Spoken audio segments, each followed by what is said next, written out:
ನಾವು ಧರ್ಮಸ್ಥಳ ಟ್ರಿಪ್ ಹೋಗ್ಬೇಕಂತ ಬೆಂಗಳೂರಲ್ಲಿ ಹೋಗ್ಬಿಟ್ಟು ನೈಟು ಮೆಜೆಸ್ಟಿಕ್ ಟ್ರೈನ್ ಹತ್ಕೊಂಡ್ವಿ. ಟ್ರೈನ್ ಹತ್ಕೊಂಡು ನಾವು ಧರ್ಮಸ್ಥಳ ರೀಚ್ ಆದ್ವಿ. ಇವಾಗ ನಾವು ಟ್ರೈನ್ ಟ್ರಿಪ್ ಮಾಡಿದ್ವಿ ಒಂದು ಮತ್ತೆ ಧರ್ಮಸ್ಥಳಕ್ಕೆ. ಅಲ್ಲಿ ಹೋದ್ರೆ ಬೆಳಗಿನ ಮುಂಜಾನೆ 3 ಗಂಟೆಗೆ ನಾವು ಧರ್ಮಸ್ಥಳ ಹೋದ್ವಿ. ಯಾರು ಇರ್ಲಿಲ್ಲ, ಫುಲ್ ಖಾಲಿ ಖಾಲಿ ಇತ್ತು, ಫುಲ್ ಕತ್ಲೆ. ಏನ್ ಮಾಡೋದು ಗೊತ್ತಾಗ್ಲಿಲ್ಲ. ಹೊರಗಡೆನೆ ಶಿವಂದ್ ಒಂದು ಮೂರ್ತಿ ಇತ್ತು, ಅದ್ ನೋಡಿದ್ವಿ, ನಮಸ್ಕಾರ ಮಾಡಿದ್ವಿ. ಅವಾಗ ಒಂದ್ ಸ್ವಲ್ಪ ಧೈರ್ಯ ಬಂತು. ನೆಕ್ಸ್ಟ್ ಏನ್ ಮಾಡ್ಬೇಕಪ್ಪ ಅಂದ್ರೆ ಫ್ರೆಶ್ ಅಪ್ ಆಗೋಕೆ ನೇತ್ರಾವತಿ ಸ್ನಾನಘಟ್ಟಗೆ ಹೋಗಿ ಫುಲ್ ಫ್ರೆಶ್ ಅಪ್ ಆಗಿ ಇನ್ನೇನು ದೇವಸ್ಥಾನ ಕ್ಯೂ ಹಚ್ಚಿದ್ವಿ. ಬೆಳಗ್ಗೆ ಯಾರು ಇರ್ಲಿಲ್ಲ, ನಮ್ ಪಾಳೆ ಬೇಗ ಬಂತು. ಫುಲ್ ಫಾಸ್ಟ್ ಆಗಿ ದರ್ಶನ ಆಯ್ತು. ಒಳಗಡೆ ವಿಡಿಯೋ ಮಾಡಕ್ ಆಗ್ಲಿಲ್ಲ, ಅಲೋ ಇಲ್ಲ. ಅದಕ್ಕೆ ದರ್ಶನ ಬೇಗನೆ ಮುಗಿಸ್ಕೊಂಡು ಹೊರಗಡೆ ಬಂದ್ವಿ. ಬಂದ್ಮೇಲೆ ಗುಡಿ ಮುಂದೆ ಸ್ವಲ್ಪ ಫೋಟೋ ಶೂಟ್ ಎಲ್ಲ ಮಾಡ್ಕೊಂಡು ಸ್ವಲ್ಪ ವಿಡಿಯೋ ಮಾಡ್ಕೊಂಡು, ತುಂಬಾ ಜನ ಇದ್ರು. ಆರಾಮಾಗಿ ಸ್ವಲ್ಪ ವಿಡಿಯೋ ಫೋಟೋ ಎಲ್ಲ ಮಾಡ್ಕೊಂಡು ನೆಕ್ಸ್ಟ್ ಅಲ್ಲಿಂದ ನಾವು ಮೇಲ್ಗಡೆ ಬೆಟ್ಟದ ಮೇಲೆ ಇರೋ ಬಾಹುಬಲಿ ವಿಗ್ರಹ ನೋಡಕ್ಕೆ ಬೆಟ್ಟ ಹತ್ತಕ್ಕೆ ಹೋದ್ವಿ. ಅಲ್ಲಿಂದ ನಾವು ಕಷ್ಟಪಟ್ಟು ಬೆಟ್ಟ ಹತ್ತೋದು ಸ್ವಲ್ಪ ಕಷ್ಟ ಆದ್ರೂ ಆರಾಮಾಗಿ ಖುಷಿಯಾಗಿ ಮೇಲ್ಗಡೆ ಹತ್ತಿದ್ವಿ. ಅಷ್ಟೊಂದು ಏನು ಜನ ಇರಲಿಲ್ಲ, ಆರಾಮಾಗಿ ಇನ್ನೂ ಬಿಸಿಲು ಇರಲಿಲ್ಲಲ್ಲ, ಆರಾಮ್ ತಣ್ಣಗೆ ವಾತಾವರಣ ತಂಪಾಗಿತ್ತು. ಆರಾಮಾಗಿ ನಾವು ಬೆಟ್ಟ ಹತ್ತಿದ್ವಿ.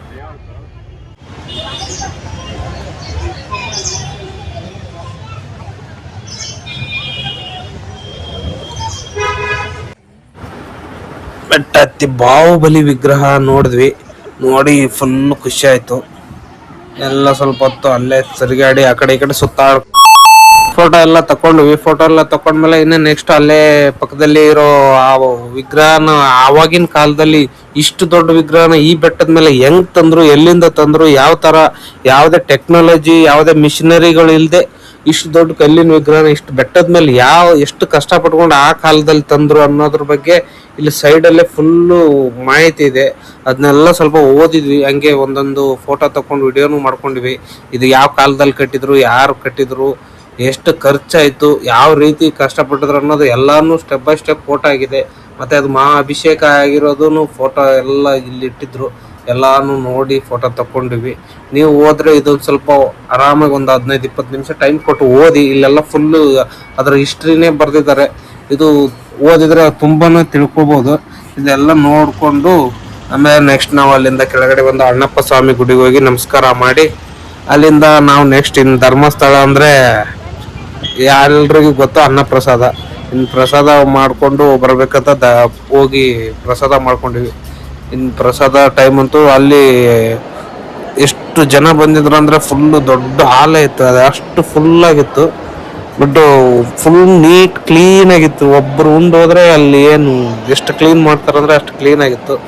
ಚೆನ್ನಾಗಿ ಪ್ರಸಾದ ಮಾಡಿದ್ವಿ. ಪ್ರಸಾದ ಮಾಡಿ ಹೊರಗಡೆ ಬಂದು ಸ್ವಲ್ಪ ಹೊತ್ತು ಅಲ್ಲೇ ಗುಡಿ ಹತ್ರ ಕೂತ್ಕೊಂಡು ಆಮೇಲೆ ನೆಕ್ಸ್ಟ್ ನಾವು ಅನ್ಕೊಂಡಿದ್ದು ಪ್ಲಾನು ಕುಕ್ಕೆ ಸುಬ್ರಹ್ಮಣ್ಯ.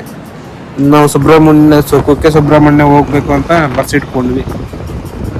ಬಸ್ ಇಟ್ಕೊಂಡು ನೆಕ್ಸ್ಟ್ ನಾವು ಕುಕ್ಕೆ ಸುಬ್ರಹ್ಮಣ್ಯ ರೀಚ್ ಆಗೋಷ್ಟರಲ್ಲಿ ಮಧ್ಯಾಹ್ನ ಆಗಿತ್ತು.